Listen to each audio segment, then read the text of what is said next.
Welcome in from your SUV, from your tractor or your ute, or maybe you're even riding your electric motorbike. But from wherever you are, you're with Alistair Moorhead and Glenn Judson, and this is the Alan Juddy Show.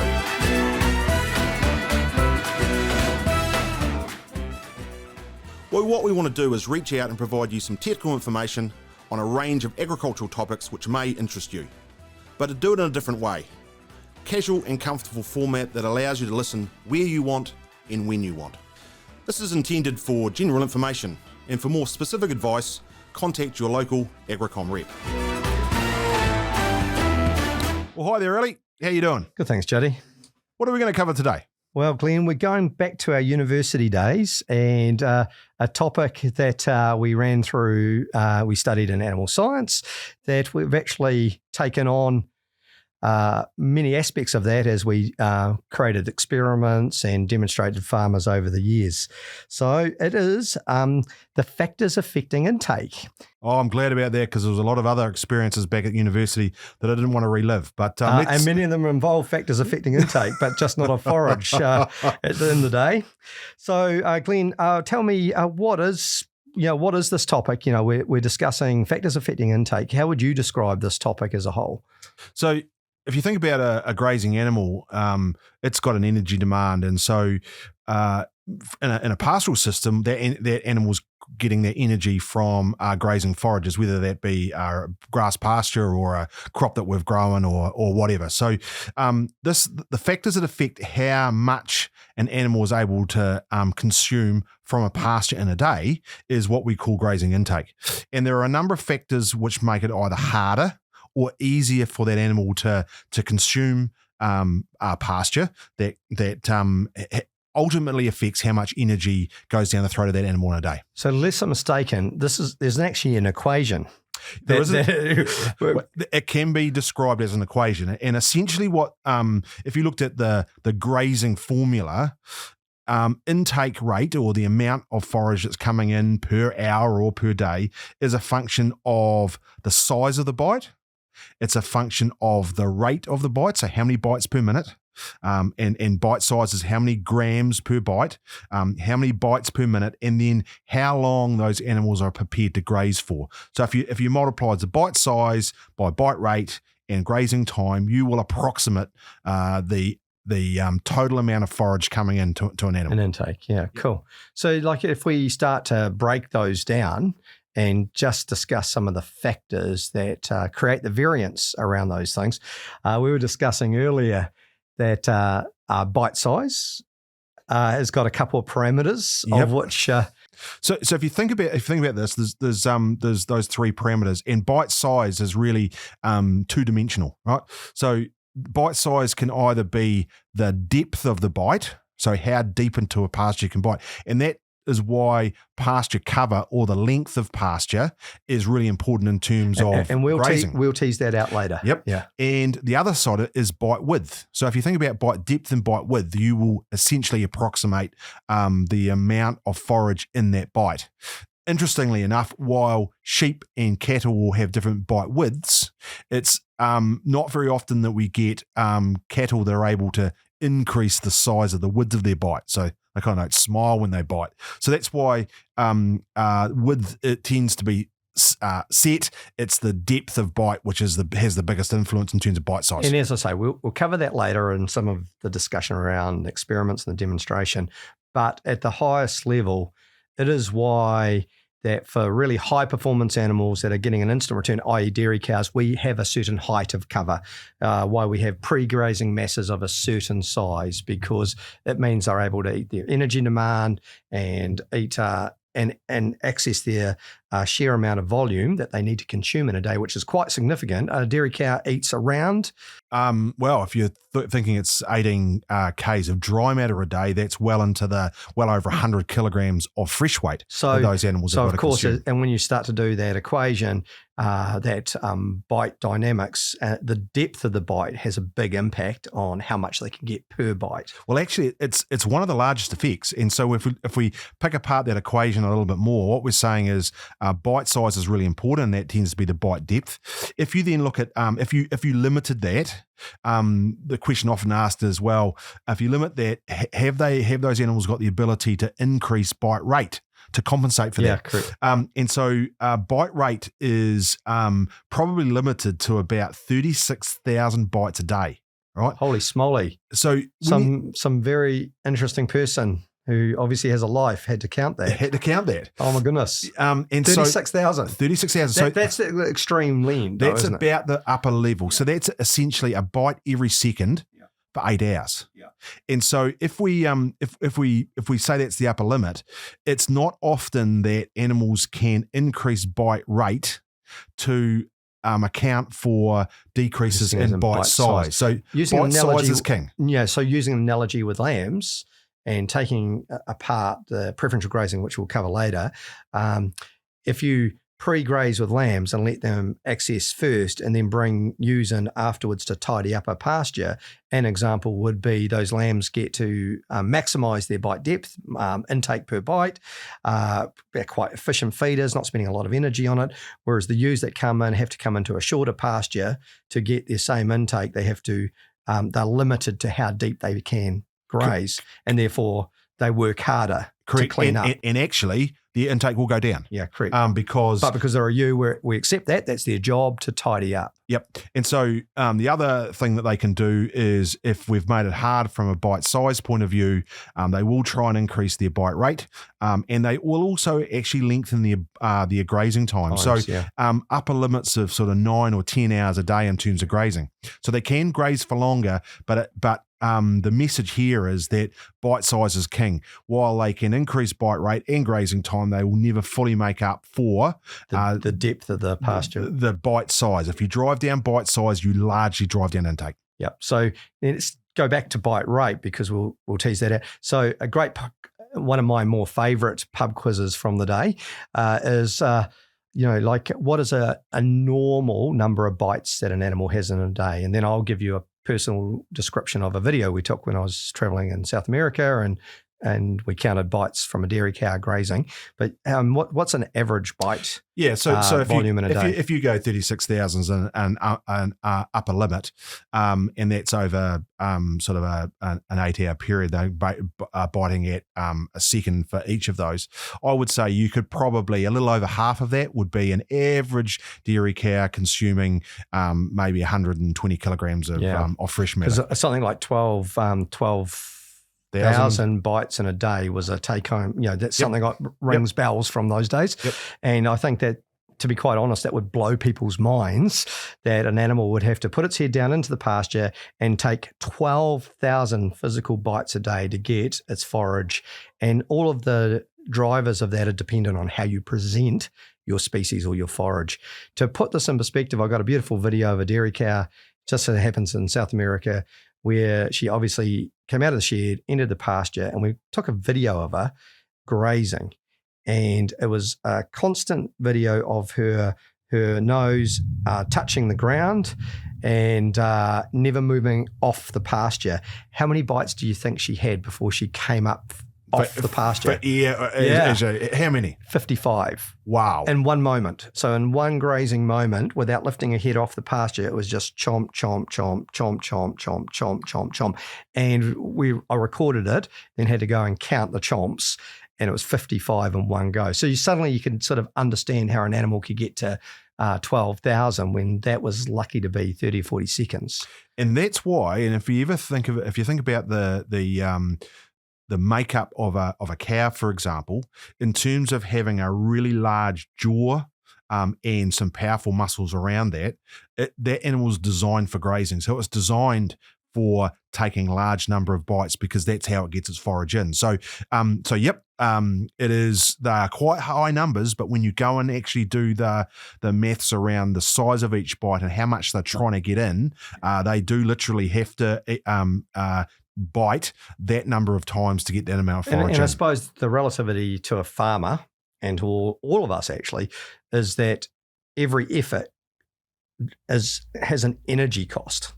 Yes. So the easier you can do it, the less energy you spend doing it. So we've discussed the bite size. Now we're talking about The other two traits are grazing time and the bite. So bite size, bite rate, grazing time. And so what sort of drives bite rate, just out of interest? So bite rate tends to be where those bites, so when you think about when those bites are not very deep, right, and the pasture's short, what they're trying to do is nip and do a little and so try and graze faster. They try and graze faster. Now that's typically not very successful because increasing bite rate normally comes at a lower bite size. Yeah, and I can imagine the energy to just keep nipping as fast as you can is actually quite high. Whereas, and sometimes, particularly if you're shifting animals on a break, if you actually stop and listen, and if you can hear the slow rhythmic ripping of grass, you can often get a sense, even if you're looking at the pasture, for how deep that pasture is and how tall it is. Well, like I say, this cow was really distinctive. It was a very, like, it literally is chomp, chomp, chomp, and even would do a few,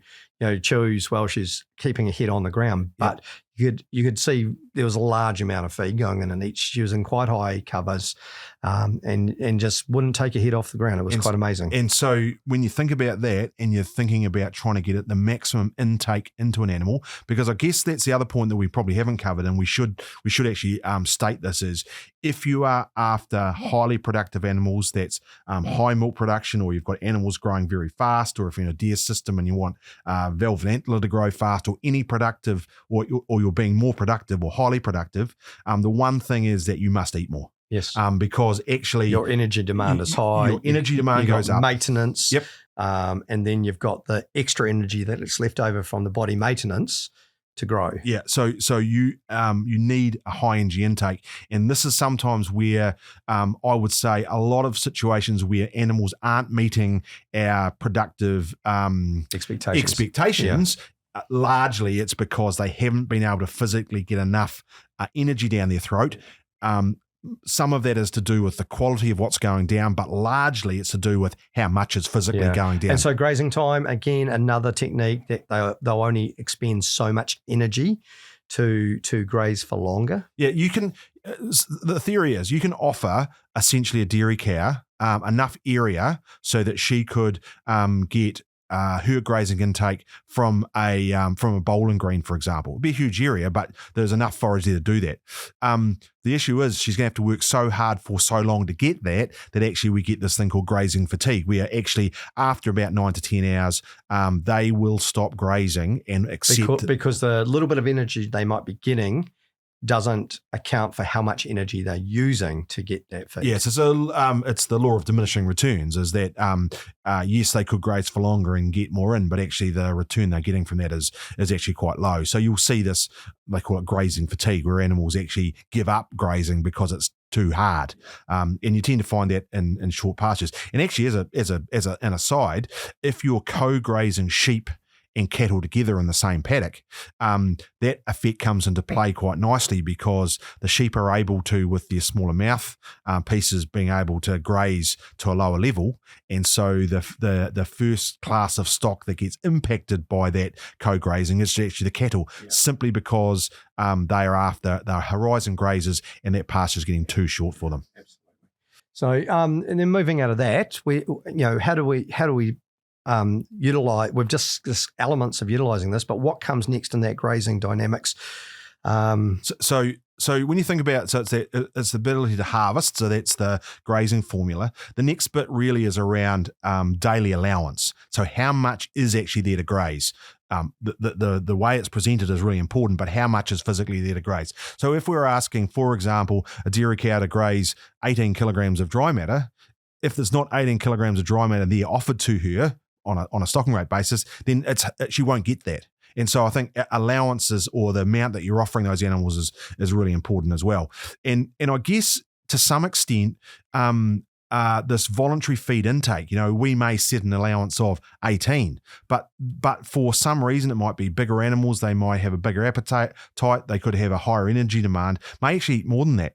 And so where we go to these situations where we allow animals to eat as much as they can actually demonstrate how much they're prepared to eat. And so a really good example of this is where we've gone to these 2 and 3 day kale breaks, where we've been saying, well, these dry animals, they've got the ability to eat 12, but sometimes they can eat 14 kilos. Yeah. And so we have been underfeeding these animals relative to what they're prepared to eat.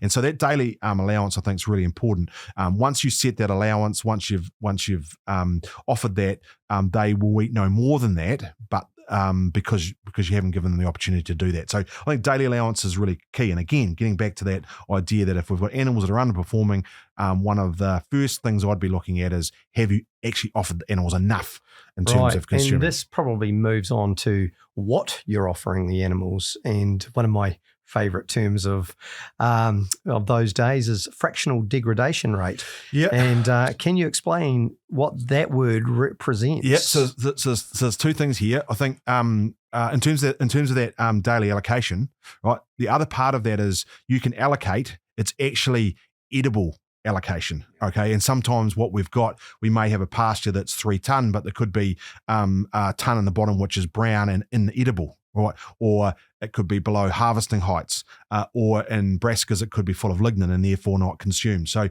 I think we've got to think about this term, not just allowance, but actually a harvestable or edible allowance. Edible dry matter would be the other, and I think the point that you've touched on is around processing speed. So, we say, well, what an animal is able to eat 18 kilograms. Well, part of that is the ability of the animal to basically process what she's eaten, right? So that's she needs to ruminate, then it's broken down, absorbed through the gut, and so different forages have different speeds at which that happens, and it just so happens that it's the dicotyledons that tend to break down so much faster. Well, they tend to explode. They take a bit of mastication, the animals chewing them up, and then they are broken down into smaller pieces. But when they go into the rumen, they tend to split apart very quickly. Now, grasses don't do that, do they? No, they don't. And this they're glued together. They're kind of glued together differently. Yeah. So you've got these dicots that fall apart very quickly. So just put that in perspective. That's things like chicory, plantain, clovers, brassicas, and brassica leaves, particularly. So they are the ones that the breakdown speed in the rumen is much quicker. Grasses tend to break down reasonably quickly, but into strings. They become quite stringy. They're strips. And so that's not something that's immediately able to move out of the rumen, and therefore the resident times can be quite large. And so just to highlight that, there was a little bit of work that when they were comparing these things to put some numbers on it, ryegrass may have a half-life in the rumen, so when half of it's gone, of around about 6 hours. So you eat this is high quality ryegrass. High quality ryegrass. Eat 10 kilograms and in 6 hours, half it's gone. The resident time for things like plantain and chicory, for example, they're more like 2.5 hours. So what you can see is that those animals would probably, on those diets, return to grazing sooner, and therefore have the ability to eat more in a day. So it's the processing which potentially drives up the total amount of nutrient, absolutely, and energy that they can absorb in that period. In fact, what I would argue is that we can make some small changes in terms of energy density of our pastures, so the metabolizable energy, you could go from 11.5 to 12. That would be completely swamped, right? If you had a same quality pasture, but they could eat a third more. So the daily intake is by far the largest driver of total energy intake, because although there are some important changes in quality, the magnitude of those aren't as large as those differences. So given an example, we've talked about 6 hours for a ryegrass plant. There are other grass species. You go to the north, and kikuyu is one of those, and that can be green when the landscape's hot, but can be quite fibrous, quite low in protein, and as an example. But what does that do when it gets inside the rumen? So again, this principle is how quickly this material breaks down. And kikuyu, for example, some of those summer grasses, green and looking reasonable quality, they could be sticking around for 10 hours. And so when you think about that, you're only really after 1 or maybe 2 grazing bouts a day. We know with those because your rumen's still full. Yeah, it's called it's what I call still processing. Yeah, it's what I call the big fat pie theory. There's still something sitting there, and don't return to grazing sooner. And to be fair, that would reflect really strongly. So in our careers, we've done a lot of finishing. We've finished on chicory, plantain, red clover, brassicas, and one one of the things, particularly on high performance lambs when they're in these systems, is that they are never round. They're what you'd actually describe as slab-sided. Yeah. And yet the laying down of meat and the dressing out percentages, particularly of our plantain and clover-based systems, have consistently shown a 2% increase in dressing out. Yeah. So just to unpack that, the dressing out percentage is really the carcass weight that you get from a known body weight. So, and some of that body weight is gut fill. And so where you've got these fast processing forages, what you tend to find is any one time there's less in your gut because it's been processed faster. They're not round and puffy, which always makes you feel good when you look at them from a distance, as long as it's not bloating cattle. Yep. But when they've got nice round sides on them, everyone's happy, they're well fed. But actually the better word to be is they're well full. They're well full. Yeah, no, they're I agree. Not necessarily well fed, they're well full. Yeah, and we can fill them up with a lot of stuff. Yeah, correct. So I think so that's really useful because on some of those really high performance forages, we can actually, if we were setting a slaughter target in terms of live weight, we could probably come back a little bit and get the same carcass weight for that, knowing that we've got forages that are being quickly processed. So it's a big thing. And what you also tend to find in those animals, and it's a double-edged sword here, where we're feeding those high-quality forages, particularly the plantains and the chicories, the rumination time of those animals. So that's where those animals might sit down and re-chew that material. Very much like grass. Which is a really healthy process. Gets the saliva moving, and that's a big part of the rumen pH. And so that's really important. And so they would do that. In the likes of our chicory and plantain, the rumination time is reduced quite significantly. And that's because by the time the animal sits down and decides it's going to re-chew that material, it's already broken down and gone. Now, the upside of that is that we can return to grazing sooner. As you point out, the downside is that we're not promoting the production of saliva, which is a really important buffering solution for the rumen. So we can sometimes get in these situations some more acidic situations in the rumen that we just need to be aware of. So great from a quality point of view, but you are getting a little bit closer to having some changes in rumen pH, which may not be that terribly helpful. So, but that's really hard to pack apart because you're nearly always seeing high levels of animal performance at the very same time that's becoming a risk. So again, this is when it's going well, it's going well. What you tend to find is where we do run into these problems, there's typically some other underlying issues that are coming forward. Just thinking about this, unless I'm greatly mistaken, red gut and lucerne, and possibly to a lesser degree, but possibly in red clover, is a direct result of this, is it not? Is it a low rumen capacity?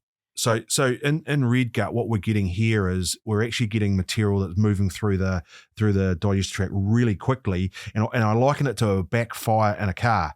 We've got material that's past the rumen where it's meant to be fermenting and starts fermenting further down so in a car we get an ignition outside of the cylinder, we get a bang in the exhaust pipe.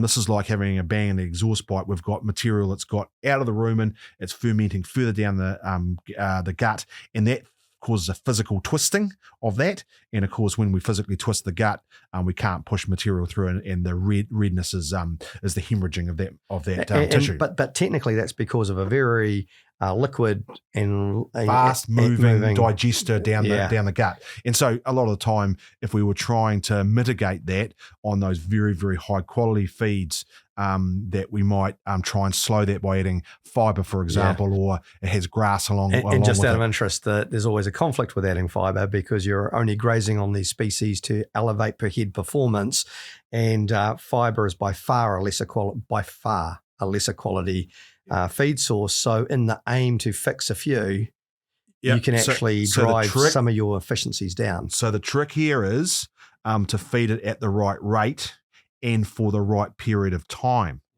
So we want to be slowing this down while we have this very high quality. Those things can change relatively quickly. And so if, in the weeks and maybe even months after that event, if we're still feeding it, then that can be quite problematic in terms of dragging the whole average diet down, the whole quality down. That's the fractional degradation rate, or the passage speed at which materials are breaking down. And that's why clovers also lend themselves to high intakes and high animal performances. They also break down relatively. It's not the only thing, but it's one of those. Well, it leads on really well into, though, the impact of different species shapes and presentation to, again, how does that impact intake and the energy requirement of an animal to get its intake? Yeah, so you can imagine that if you've got pastures which have got wide leaves that stand very erect and are easily harvested by the animal, they're going to promote a higher intake simply because animals can harvest that. And I know you've got a great field demonstration that you've been using over the years. And I guess it's a really good. We should break that down in almost a separate discussion. It's a really good demonstration of one of the times where we've taken some learnings from the literature and from university studies and actually turned that into a really good demonstration in terms of how we get animal performance out of some of our forages. So again, wide leaves, standing very erect. If you think about a plantain plant, it's got a very small stem at the bottom of that leaf, and therefore animals can harvest a huge proportion of the above ground dry matter. 80% of everything in one mouthful. In one mouthful. Yeah. If you can contrast that to a ryegrass, for example, where we've got a very fine leaf at the top and quite a big base, it's almost the direct opposite. And therefore, for the same above ground dry matter, it's much harder for them to consume as much of that plant as possible. So and so with that in mind, it's quite obvious that the shape and the presentation. So clovers have horizontal leaves at a higher height. Yep. On average, grasses tend to be long leaf blades that have probably an equal mass across their whole height. Then herbs are quite rounded, large, erect leaves. So you've got these different shapes. Brassicas have these big round leaves. So you've got this different presentation. What sort of role does preference have? Yeah, great question.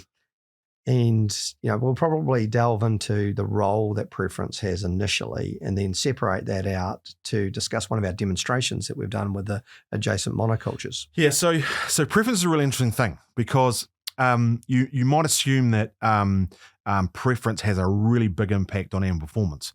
And actually, in some respects, it does, and in other respects, it doesn't.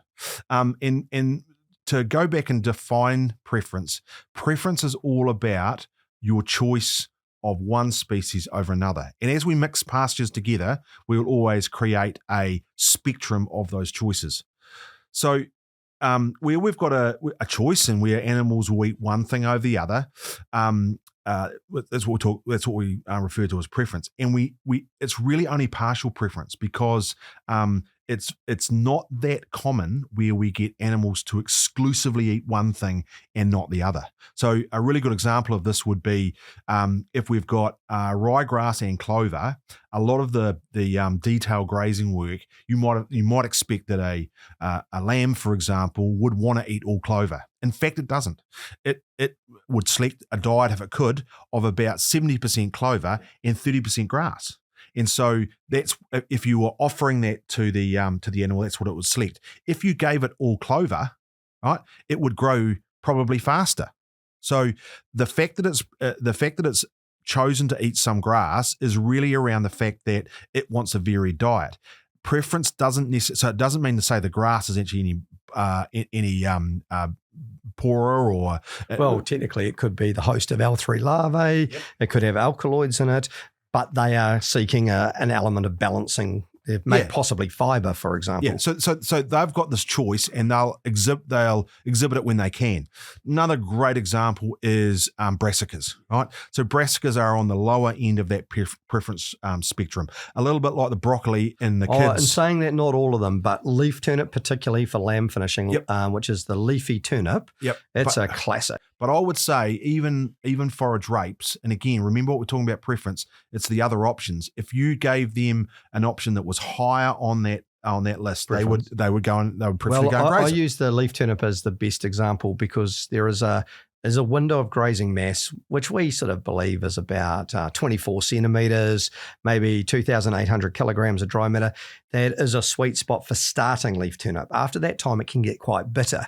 And we make this comment all the time. We know that the history of live weight gain on leaf turnip is actually really consistent and high. If the weather is not overcast and the fibre and the protein levels aren't too high, dry matter is too low, we can regularly get 280 to 300 grams a day on leaf turnip. However, a lamb won't want to eat it. If you open a gate, it will go into the roughest pasture and just eat the grass, ignoring the leaf turnip. Yep. And one of the weaknesses at that time of year is that grass is likely to hold toxins, hold parasites, internal parasites, and actually the lamb live weight gain or well-being could represented in live weight gain could be as low as 80 grams a day. Absolutely. And in some cases, it could be negative live weight. And yet the animal has chosen to reject the leaf turnip in favour of that old grass pasture. So the impact that we've got, and that's how management is to shut the gate and get it onto it. Absolutely. So the impact of preference and how that impacts intake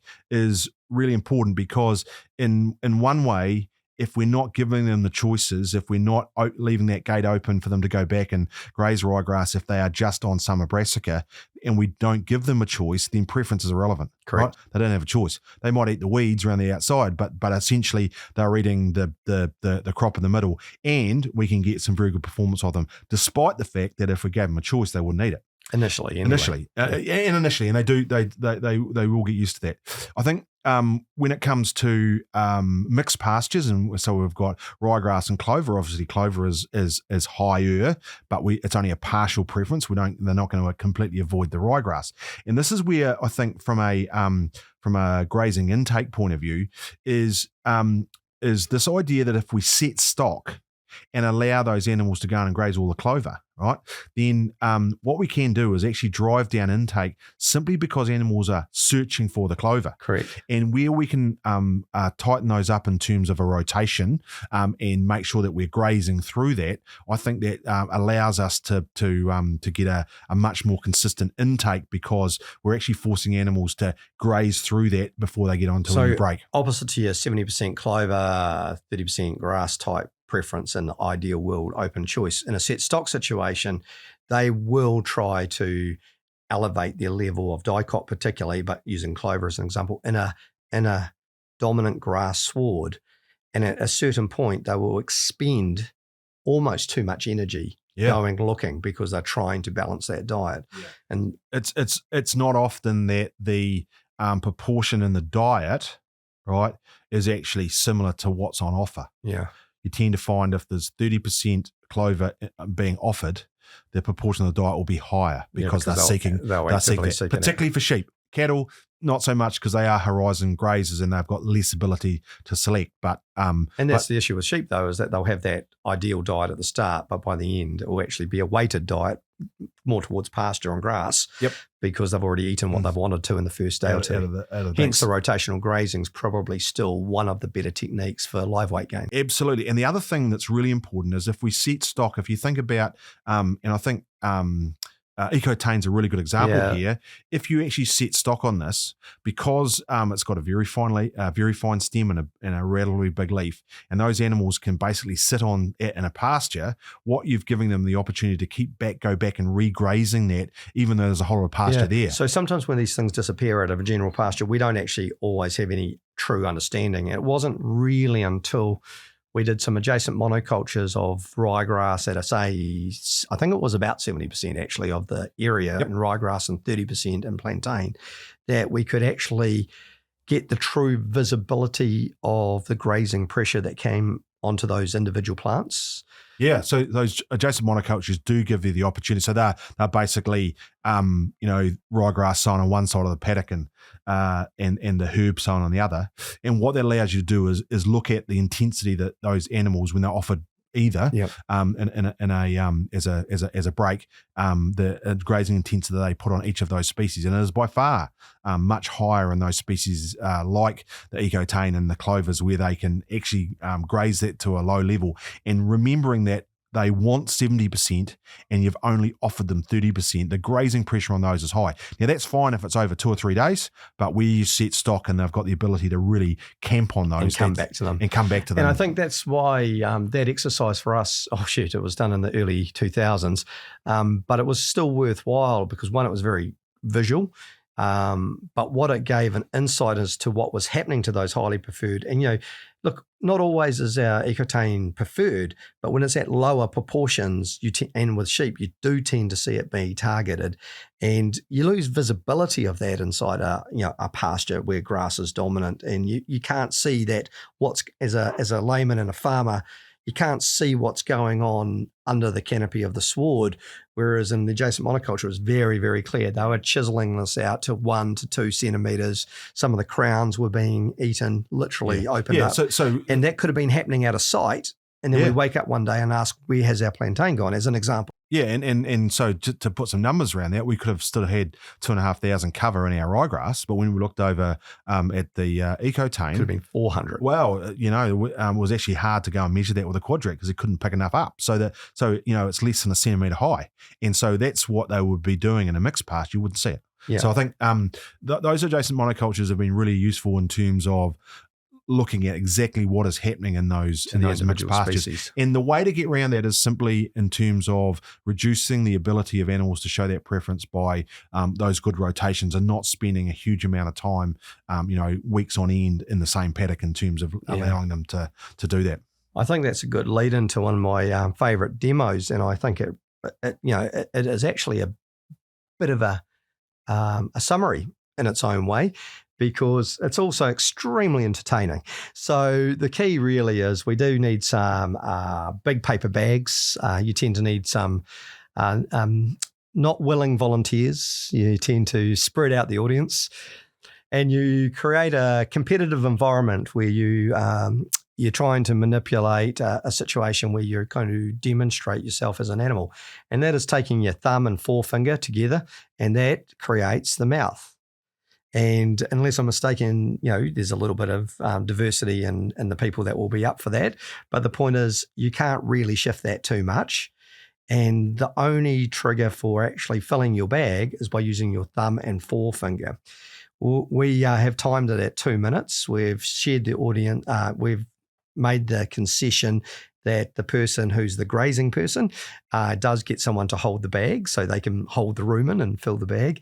And then what I've done over the past is the best example I had initially was in Australia in a very dried Australian environment, in a perennial pasture environment of cocksfoot, and in this case, cocksfoot and phalaris.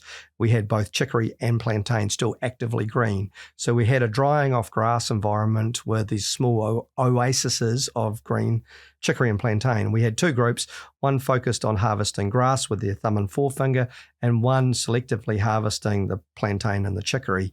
And you give them 2 minutes. And probably just to try and create a visual, 2 minutes sounds not that long, but I have not had a situation where someone hasn't complained by about a minute that this is quite hard work. And so you've got the people running around chasing the brown grass, trying to fill a bag as much as they can out of fine, upright, browning leaves, and someone running around chasing plants at about 5 to 6 inches high that are still green and leafy in quite an upright state. So you just walk straight into one of those with your thumb and forefinger, and you've got a whole handful of plantain or chicory, and you fill your bag. So that exercise was pretty powerful, because what it highlighted at the end of, we gave up after a minute and a half, it was about 34 degrees, and these guys weren't enjoying the experience, or these people weren't enjoying the experience. And what you came and you opened the bags, you tipped them on the ground, and what you saw is that the people that harvested the grass harvested far less material, because one, it was fibrous, lignified, and it was leaves that are upright and fine, and they had to get so many more attempts to even get what they did get. And when you looked at what was in the bag, it was brown and not nutritious. Meanwhile, the people that ran around chasing the plantain and the chicory had a bag full of green, high protein, high ME material, and the bag was about 3 times fuller. Yep. And we've done this in New Zealand in a grass environment where you have a mown area, and then you have high covers to demonstrate the bite depth, and then the third treatment being the herbs. And when the person is running around on the 2 to 4 centimetre grass, filling a bag, they have lucky to be 20% of the material in their bag after a minute and a half, versus the situation where they're presented, say, 2.5 to 3 tonnes of dry matter at probably about 20 centimetres of height. They filled a bag, and then the people on the herbs nearly filled 2 bags in the very same time frame.